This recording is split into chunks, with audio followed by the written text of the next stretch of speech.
Welcome dear friends. तो ये हमारा वीडियो फोकस है इंडियन इकोनॉमी 1950 टू 1990। और आज का वीडियो मैं डॉक्टर मनमोहन सिंह को ट्रिब्यूट कर रहा हूँ। डॉक्टर मनमोहन सिंह की बहुत बड़ी भूमिका रही है भारत में आर्थिक क्रांति को लाने में। भारत में जो आर्थिक सुधार हुए उस सुधार को लाने में डॉक्टर मनमोहन सिंह की भूमिका बहुत बड़ी है। वैसे तो मैं वीडियो हमेशा बनाते रहता हूँ, लेकिन आज कुछ इस तरह की इच्छा हुई कि आज एक वीडियो बनाया जाए जिस वीडियो का संबंध अर्थव्यवस्था से हो, इकोनॉमी से हो। तो मैंने इस चैप्टर को चूज़ किया जो कि अर्थव्यवस्था में प्लानिंग का बेस थी। तो 1950 टू 1990 ये सारे इम्पॉर्टेंट पॉइंट्स हैं, और बोर्ड एग्ज़ाम के पॉइंट ऑफ व्यू से जितने भी डार्क एंड पॉइंट्स हैं ये सारे इम्पॉर्टेंट हैं। इसलिए जो भी इस वीडियो को देखें बच्चे तो निश्चित रूप से इन पॉइंट्स पर फोकस करें, और इससे बहुत सारे पॉइंट्स निकल कर आएंगे और आगे के लेसन्स के लिए भी ये काफ़ी हेल्पफुल होगा जब आंसर आप लिखेंगे। तो चलिए let us start. Types of economic system. Market economy, also called capitalistic system, is an economic system dependent on market forces. Market forces का मतलब डिमांड और supply. Goods are produced based on demand and can be obtained only by those who have purchasing power. Socialist economy, also called socialist system, is an economic system in which goods and services are provided by the government based on the needs of the society and not on who can purchase them. There is strictly no private property and everything is owned by the state. Now, in a mixed economy, the market will provide whatever goods and services it can produce well, and the government will provide essential goods and services which the market fails to do. 5 year plans, common goals, ये इससे question प्राय आता है। In 1950, the Planning Commission was set up with the Prime Minister as its chairperson. हमेशा prime minister chairperson होते हैं 1950। अब इससे क्वेश्चन नहीं आने वाला क्योंकि नीति आयोग बन गया, तो नीति आयोग से ही क्वेश्चन आएगा, 90% चांस है। तो planning commission was set up with the prime minister as its chairperson. The era of 5 year plans had begun. P.C. Mahalanobis is regarded as the architect of Indian planning and father of second 5 year plan. ठीक है, ये important, यहाँ इसको भी underline करना चाहिए था और डार्कन करना चाहिए था, नहीं है कोई बात नहीं। 1956 से 1961 तक था second plan in India. Planning commission has been replaced by NITI Aayog. इसका फुल फॉर्म बहुत इंपॉर्टेंट है इस समय, national institution for transforming India. यहाँ फॉर को याद जरूर रखेंगे, कभी कभी ऑफ या इस तरह का हो जाता है, तो फॉर ट्रांसफॉर्मिंग इंडिया इन 2015 को याद रखेंगे। It's ex officio chairperson is the prime minister Shri Narendra Modi ji हैं इस समय। Now common goals of 5 year plans were very important: growth, modernisation, self reliance oblique self-sufficiency and equity. Growth, modernization, self-reliance and equity. These are the goals. Growth, modernization, self-reliance, self-sufficiency and equity. तो ये हमारे 5 year plans के goals हैं। 4 ही गोल थे: growth, modernisation, self Reliance और इसको self sufficiency and equity. ये हमारे 4 गोल थे जो कि काफ़ी महत्वपूर्ण माने जाते हैं। बाद में एम्प्लॉयमेंट वगैरह को भी ऐड किया, लेकिन मुख्य रूप से जब प्लान बना हमारा तो इस समय यही 4 गोल लिखे जाएंगे। All the 5 year plans have not given equal importance to all these goals. Due to limited resources, a choice has to be made in each plan about which of the goals is to be given primary importance. Because आपने production possibility वाले introduction वाले lesson पढ़ा है, resources are scarce, there is a scarcity of resources, wants are unlimited. तो एक economist का काम होता है कि लिमिटेड रिसोर्स से किस प्रकार से हम मैनेज किया जाए, तो ये मैनेजमेंट का काम बहुत महत्वपूर्ण काम है। तो in fact different goals may be conflicting also. For example, modernization as a planning objective creates a contradiction in the light of employment generation. Modernization implies use of advanced technology to enhance productivity as a faster pace. With application of modern technology, higher output is obtained at a relatively lower cost. However, in a labor abundant country like India, abundant मतलब प्रचुर मात्रा में labour की supply ज़्यादा है. However, in a labor abundant country like India, modernization may lead to an increase in unemployment as modern technology requires lesser labor per unit of output. जब शुरू में कंप्यूटर आ रहा था तो इस तरह का डर बहुत था. तो एक प्रकार का नया जॉब क्रिएट हुआ और जो ट्रेडिशनल जो जॉब्स थे, जैसे टाइपराइटर चला गया, तो इस तरह के जॉब्स जाते हैं, कुछ नई अपॉर्चुनिटीज़ आती हैं. Growth. Growth refers to increase in the country's capacity to produce the output of goods and services within the country. Growth implies a large stock of productive capital or a large size of supporting services like transport and banking, or increase in the efficiency of productive capital and services. A good indicator of economic growth is steady increase in the gross domestic product. Simple सी term को याद रखने का तरीका है, economy में तीन sector में बांटा गया है, प्राइमरी सेक्टर, सेकेंडरी सेक्टर और टर्शियरी सेक्टर. हर सेक्टर में, प्राइमरी सेक्टर में भी फर्दर बहुत सारी चीज़ें, बहुत सारे एरियाज़ हैं, एग्रीकल्चर, एलाइड एक्टिविटीज़ वगैरह बहुत सारे एरियाज़ हैं. ठीक है, तो प्राइमरी सेक्टर में जो एक्टिविटीज़ हैं उनमें बढ़ोतरी हो, उनमें प्रोडक्शन हो बढ़े. ठीक है, सेकेंडरी सेक्टर में भी बहुत सारी एक्टिविटीज़ हैं, मैन्युफैक्चरिंग वगैरह, तो उसमें प्रोडक्शन बढ़े. इसी तरह टर्शियरी सेक्टर में, तो अगर सब में अगर जितनी ही इकोनॉमिक एक्टिविटीज़ बढ़ेगी उससे हमारा जीडीपी बढ़ेगा. जीडीपी बढ़ने का मतलब है कि ग्रोथ होगा. ठीक है, तो इस सबसे आसान तरीका याद करने का. Modernisation. Adoption of a new technology in the production of goods and services to increase the output is called modernization. ठीक है, नई टेक्नोलॉजी से संबंध है मॉडर्नाइजेशन का. ठीक है, modernisation does not refer only to the use of new technology but also to change in the social outlook. Modernisation के दो एस्पेक्ट हैं, इकोनॉमिक एस्पेक्ट और social aspect. As for example, equality of opportunities between men and women, availability of basic infrastructural facilities to all, etc. Self-reliance.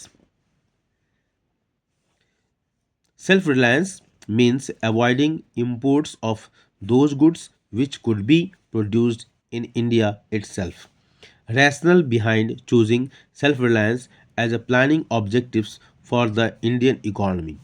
First, to reduce dependence on the foreign countries on account of goods, capital and technology, especially for food. To avoid foreign interference in the policies of our country, it was feared that the dependence on the imported food supplies, foreign technology, and foreign capital may increase foreign interference.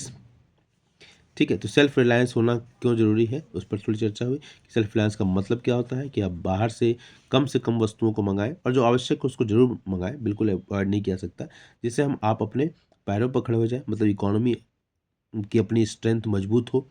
ठीक है, इस self reliance का कुल मोटो यही था. इसलिए बाद में हमने इंपोर्ट सब्स्टिट्यूशन वगैरह की जो नीतियाँ अपनाई, जिससे कि हमारे फॉरेन, क्योंकि आप फॉरेन पर डिपेंडेंसी जितनी ही होगी उतना ही आप वो संभावना, पूरी संभावना है कि आपके इंटरनल अफेयर में उनकी दखलंदाजी होगी.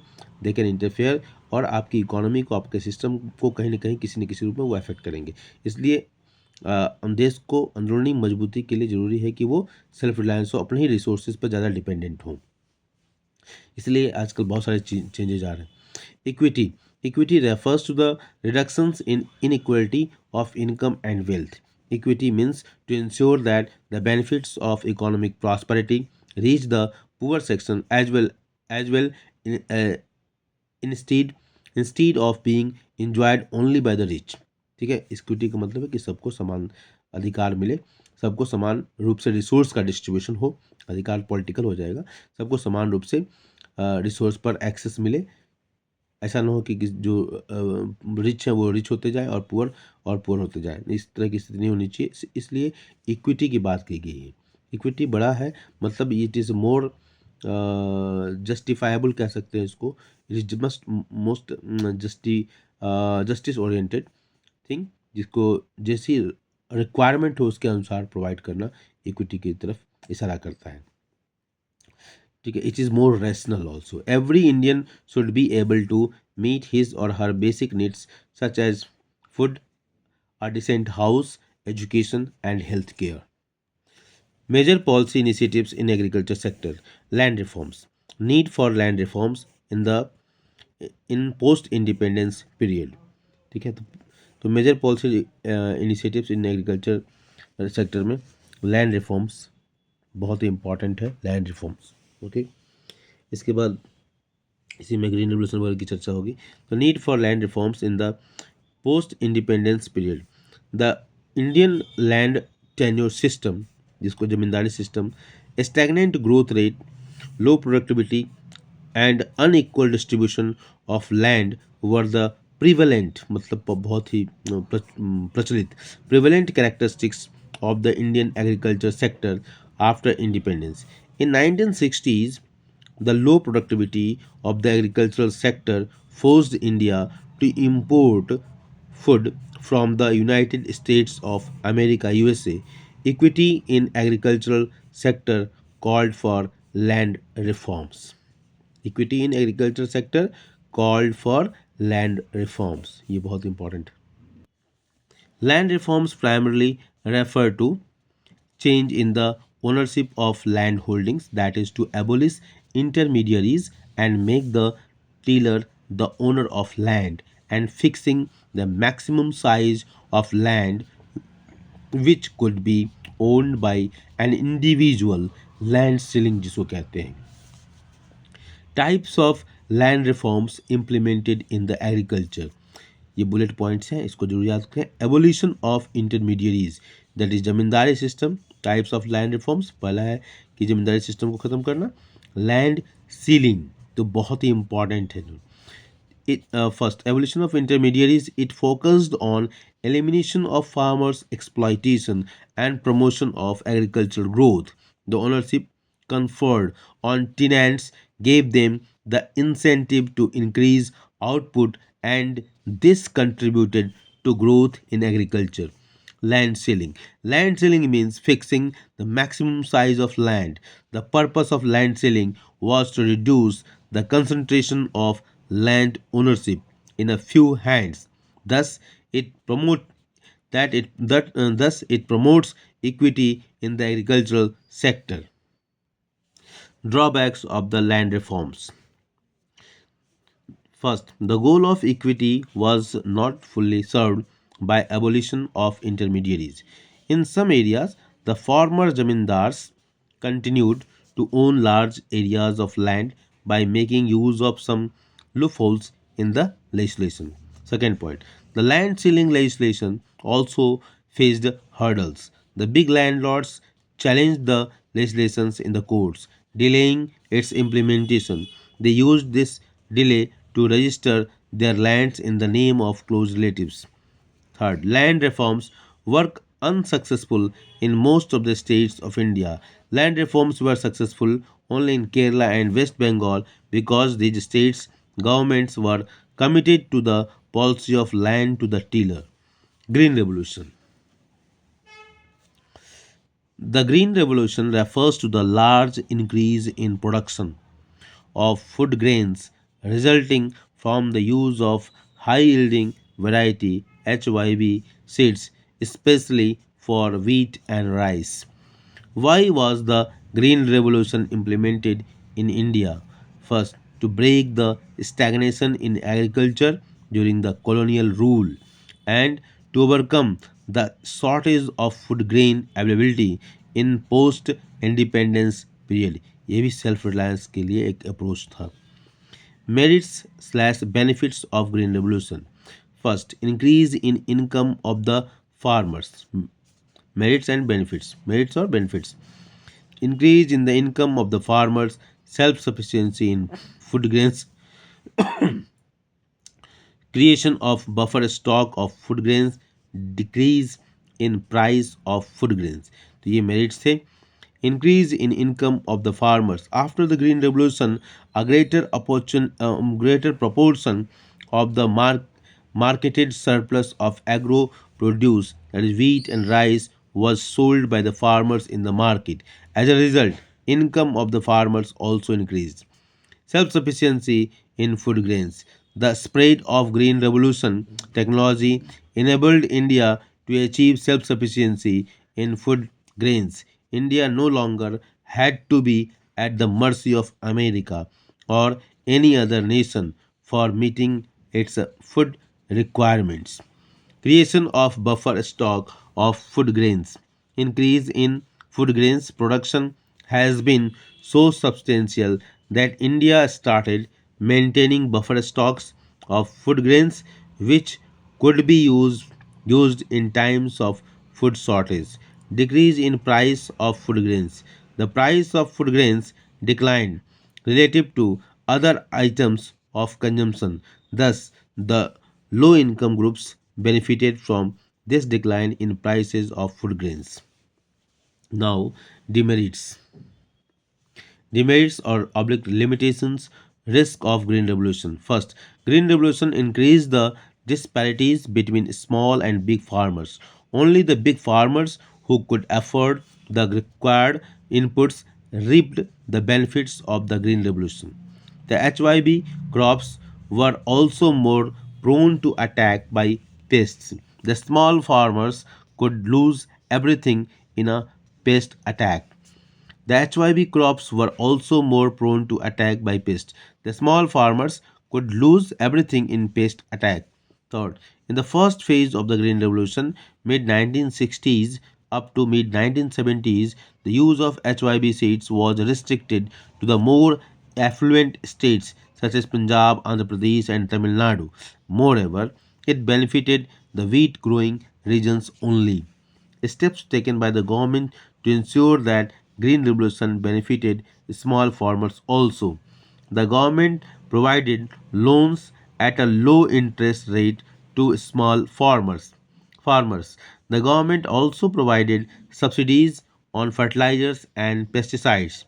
Research, research institutions provided new information and services to create varieties that were resistant to pest attacks, which reduced the risk for small farmers. The debate over farm subsidies in India. Arguments in against farm subsidies. Subsidies are meant to benefit the small farmers, but a substantial amount of fertilizer subsidy also benefits the fertilizer industry and big farmers. ये letter वाला very true है, इसीलिए बड़े बड़े किसान आंदोलन कर रहे हैं. Second, fiscal burden. Economists argue that subsidies are a huge burden on the government's finances. Revenue expenditure बहुत बढ़ जाता है. Arguments favor of continuing farm subsidies. Farming in India continues to be a risky business. Most farmers are very poor and they will not be able to afford the expensive agriculture inputs without subsidies. Okay, so इनको ऊपर target होना चाहिए marginalized farmers के ऊपर. Eliminating subsidies will increase the inequality between rich and poor farmers and violate the goal of equity. Now industry and trade, इससे पहले agriculture का देखा हमने, industry and trade. 5 year plans place a lot of emphasis on industrial development during 1950s to 1990s. Why? Economists have found that poor nations can progress only if they have a good industrial sector. Industry provides employment which is more stable than the employment in agriculture. Industry promotes modernization and overall prosperity. Public sector was given a leading role in the industrial development during the planning period in India. Why? ये question आता है. At the time of independence, the Indian industrialists did not have enough financial and technical resources needed for the nation to be modernized and self-sufficient. Also, the market was not big enough to encourage industrialists to undertake major projects even if they had the capital to do so. In accordance with the goal of the state controlling the commanding heights of the economy, the industrial policy resolution of 1956, very important, was adopted, which formed the basis of the second 5 year plan. ये बहुत important है, ठीक है. 1956 was the basis for the second five-year plan. 19. Uh, why and how was the private sector regulated under the IPR 1956? The private sector was kept under government control through a system of license called the Permit License Raj. First, no new industry was allowed unless a license were obtained from the government. Okay. Second, even an existing industry had to obtain a license for expanding output or for diversifying production. This is very important. First point, no new industry was allowed unless a license was obtained from the government. This policy was used for promoting industry in backward regions. Thus, the purpose was to promote regional equality. Second, even an existing industry had to obtain license for expanding output for diversifying production. The purpose was to ensure that the quantity of goods produced was not more than what the economy required. Promotion of small scale industries SSI by the government. In 1955 बहुत important है, the Village and Small Scale Industries Committee, also called the Carve Committees, कई बार question आ चुके हैं, noted the possibility of using small scale industries for promoting rural development. A small scale industry is defined as a small scale industry unit having maximum investment of rupees 1 crore in the assets of the unit. Why did the government promote, ये बहुत important line है, why did the government promote a small scale industry? It is believed that the small scale industry are more labor intensive, that is they use more labor than the large scale industries and therefore generate more employment. How did the government promote and protect small scale industry? Because small scale industries cannot compete with the big industrial firms. For this purpose, the production of a number of products was reserved for the small scale industry. They were also given concessions such as lower excise duty and back lo- bank loans at a lower interest rates. थोड़ा सा fast पढ़ रहे हैं क्योंकि हमारी class का time हो गया. चलिए next, trade policy import substitution. Under import substitution policy, the government protected the domestic industries from foreign competition by replacing or substituting imports with the domestic production. Protection from imports took two forms. First is tariff और quotas. कैसे protection करते थे? A tariff is what? A tax on imported goods. They make imported goods more expensive and discourage their uses. Quotas, non-tariff barriers imposed on the quantity of imports and exports. Quantity of goods which can be imported is specified by the government. The effect of tariffs and quotas is that they restrict imports and therefore protect the domestic firms from foreign competition. Rationale behind reasons for protection of domestic industries from the foreign competition. Two reasons: self-reliance and saving of scarce foreign exchange. Self-reliance. The domestic industries of India were not in a position to compete against the goods produced by developed economies. If the domestic industries were protected from the foreign competition in the course of time, they will learn to compete. Second point, saving of scarce foreign exchange. Our planners also feared the possibility of a scarce foreign exchange being spent on import of luxury goods if no restrictions were placed on imports in the forms of tariffs and quotas. Positive effects of the industrial and trade policies during 1950 to 1990 on industrial development in India. First, the proportion of GDP contributed by the industrial sector increased from 13% in 1950-51 to 24.6% in 1991. 6% annual growth rate of the industrial sector during the period 1950 to 1990 is commendable. The industrial sector became far more diversified by 1990s due to the public sector Promotion of small scale industries gave opportunities to those people who did not have the capital to start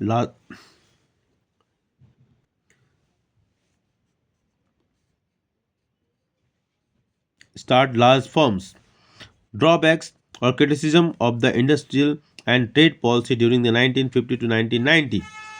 Inefficient functioning of the public sector, excessive regulations of industries called permit license raj.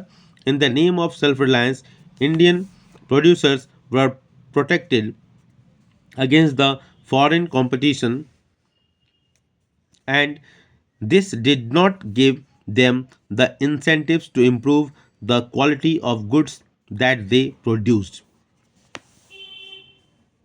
Drawback or criticism of the industrial and trade policies during 1950 to 1990s. Inefficient functioning of the public sector. Many public sector enterprises PSC incurred huge losses but continued to functions because it is difficult to close a government undertakings even if it is a drain on the nation's limited resources. Excessive regulations of industries called a permit license raj. The excessive regulations of industries through a system of licenses pre- uh, prevented growth of entrepreneurs. The need to obtain a license to start an industry was misused by the industrial houses. A big industrialist would get a license not for starting a new firm but to prevent competitions from starting new firms. In the name of the self reliance, Indian producers were protected against the foreign competition, and this did not give them the incentives to improve the quality of goods that they produced. Moreover, trade policies were inward oriented that failed to develop a strong export sector. तो इस तरीके से ये बहुत ही संक्षिप्त में पूरे lessons का को मेन पॉइंट्स था, और इसमें जितने भी ब्लैक वाले पॉइंट है, डार्क एंड पॉइंट्स है, ये बहुत ही इंपॉर्टेंट है और इसके बेस पर आपको क्वेश्चंस भी हैं जिसको आप सॉल्व करें. I am not going to read out this questions, but this are questions which you can based on this lesson, so you can solve it. चलिए, थैंक यू.